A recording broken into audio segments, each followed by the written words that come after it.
Important formula को आज हम रिवाइज कर लेते हैं। ओके, तो जैसे कि अगर हम चैप्टर 1 का बात करें, real number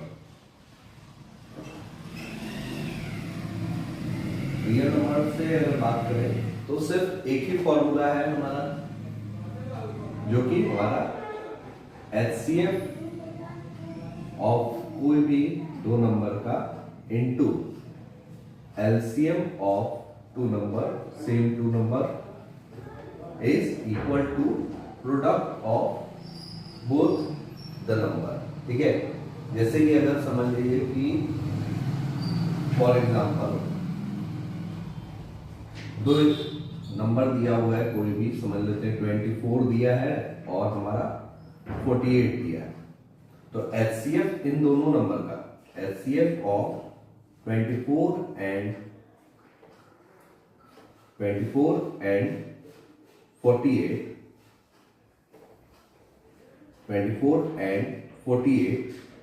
into LCM of 24 and 48 is equal to 24 into 48।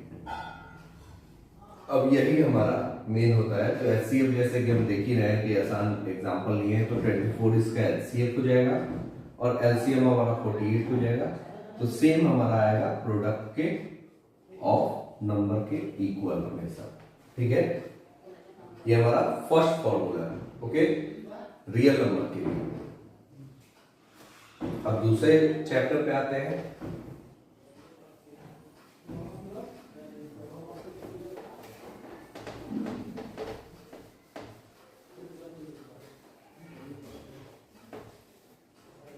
अब बात करते हैं पॉलिनोमियल में।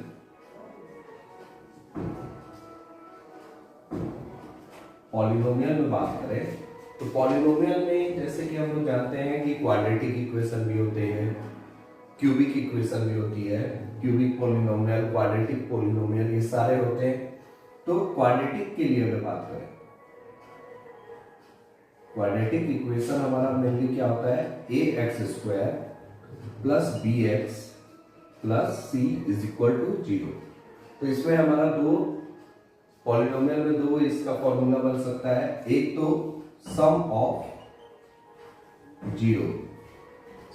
जीरोस, यानी कि जीरोस उसको बोलते हैं, या जीरोस बोले या रूट बोले, जीरोस उसको बोलते हैं जिसकी वैल्यू हम इक्वेशन में पुट करें तो उसमें इक्वेशन का जो मान है वो 0 आ जाता है, इसीलिए उसको जीरोस बोलते हैं।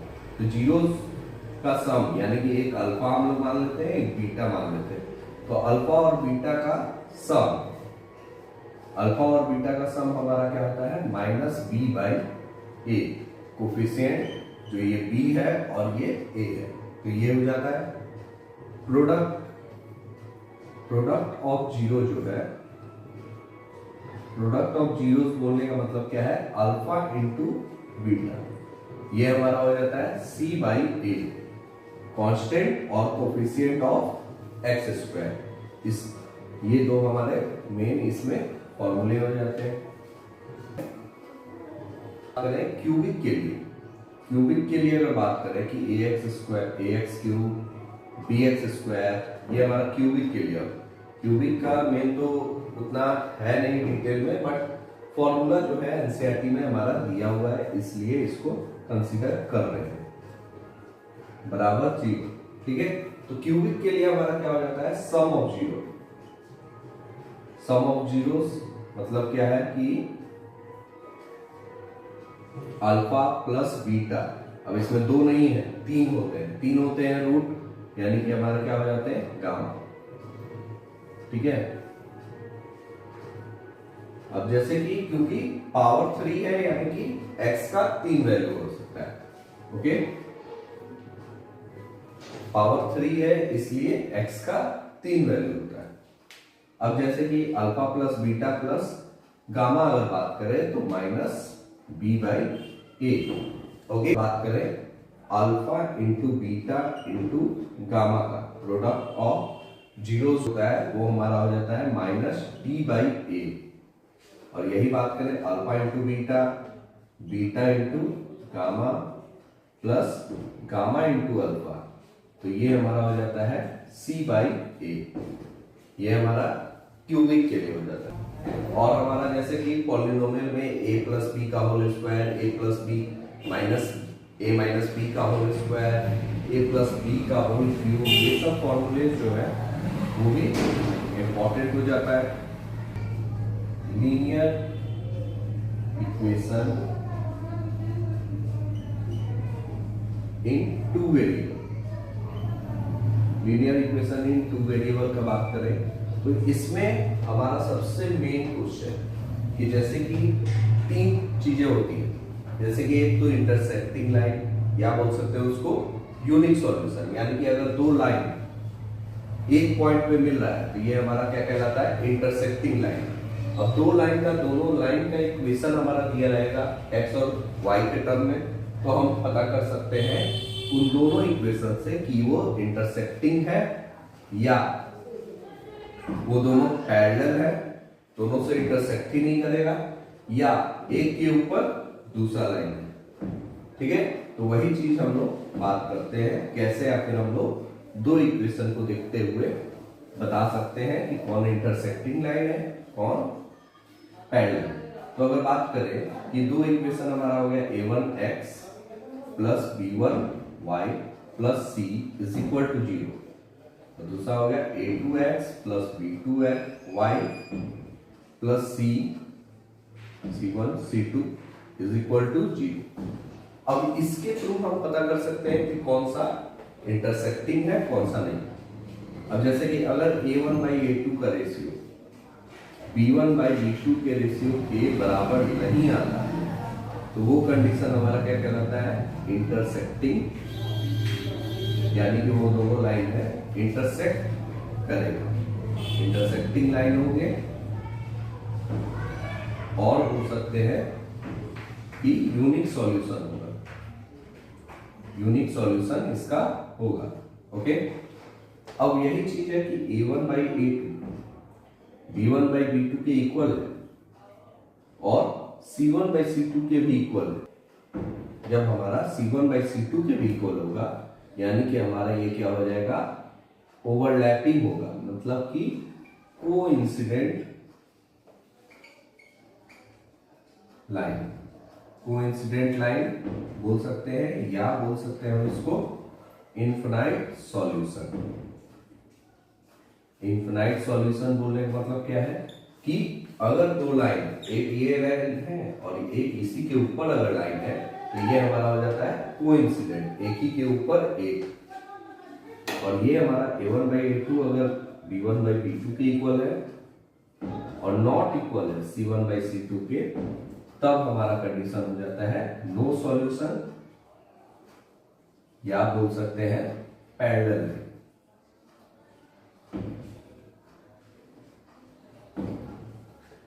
ठीक है, इक्वेशन, क्वाड्रेटिक इक्वेशन से,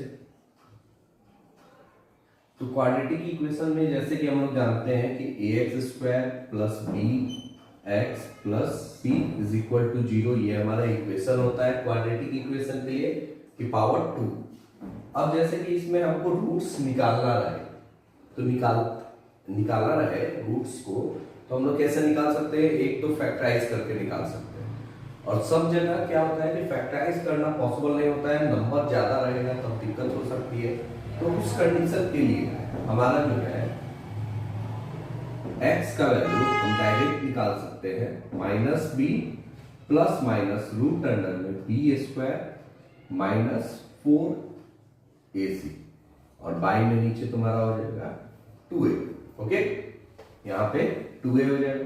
अब यहाँ पे बोलने का मतलब है कि अल्फा का वैल्यू मान लेते हैं कि प्लस वाला ले लेते हैं, b² माइनस 4ac और बाई में 2a, और बीटा का मान हमारा क्या हो जाता है, -b माइनस रूट अंडर में b² माइनस 4ac। कोई को भी एक को प्लस, हम कोई को एक को माइनस मान सकते हैं, और नीचे हो जाएगा 2a। ओके, ये चीज। अब इसके आधार पे जैसे कि हम लोग ये देख रहे हैं b² माइनस 4ac, ये बी स्क्वायर 4ac को हम लोग बोलते हैं डिस्क्रिमिनेंट। डिस्क्रिमिनेंट किसको बोलते हैं? डिस्क्रिमिनेंट यानी कि डी हमारा किसको बोलते हैं? तो बी स्क्वायर माइनस 4ac को, इसको हम लोग डिस्क्रिमिनेंट बोलते हैं। अब इसको डिस्क्रिमिनेंट बोलते हैं तो इसका क्या है कि अब रूट के अंदर है, तो रूट के अंदर है अगर उसका वैल्यू पॉजिटिव होगा। अब इसके लिए कंडीशन हमारा क्या है कि अगर डी का वैल्यू पॉजिटिव होगा यानी कि 0 से ज्यादा होगा, तब हमारा क्या होगा? रियल रूट्स होंगे, ठीक है, यानी कि कोई ना कोई रूट्स निकलेगा, 2 रियल रूट्स होंगे। और अगर डी का मान 0 हो गया, समझ लेते हैं ये पूरा 0, तो प्लस माइनस 0 यानी कि हमारा हमेशा माइनस बी बाई 2a हो जाएगा। तो इसलिए हमारा डी बराबर अगर 0 होता है तो 2 इक्वल रूट्स हो जाएंगे। इस कंडीशन में हमारा क्या हो जाएगा? 2 इक्वल रूट हो जाएगा। अगर डी का मान हमारा निगेटिव होता है, 0 से कम है, 0 से कम है, तो उसका क्या हो जाएगा कि नो रियल रूट, कोई रियल रूट नहीं होगा।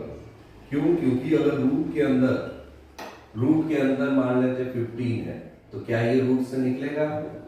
तो अभी के लिए हमारा क्या है कि ये रूट से नहीं निकलेगा, ये रियल रूट नहीं निकलेगा, इमेजिनरी रूट निकलेगा, इसलिए बोलते हैं नो रियल रूट। ओके,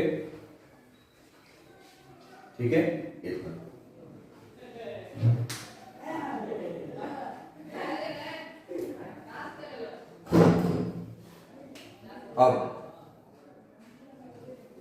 अब बात करते हैं एपी का।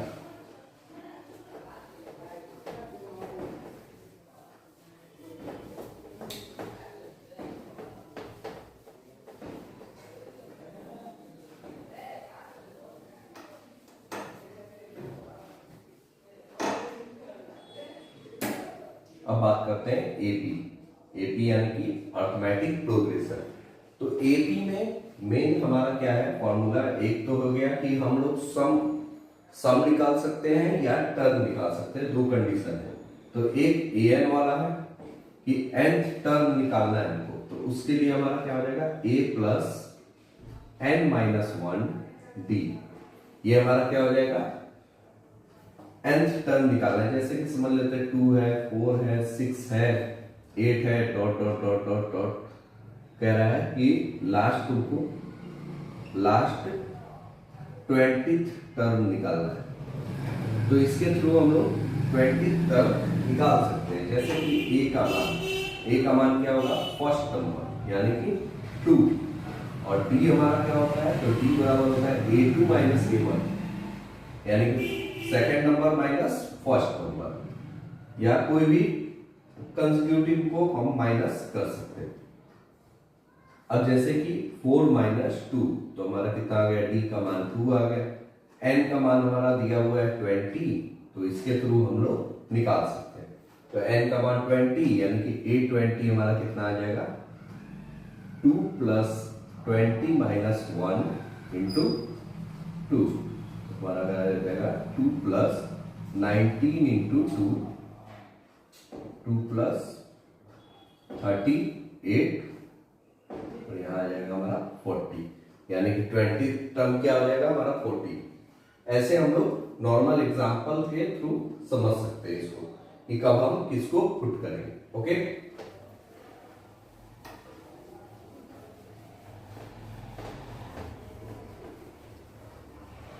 अब बात करते हैं कि सम ऐसे हम लोग कैसे निकालें।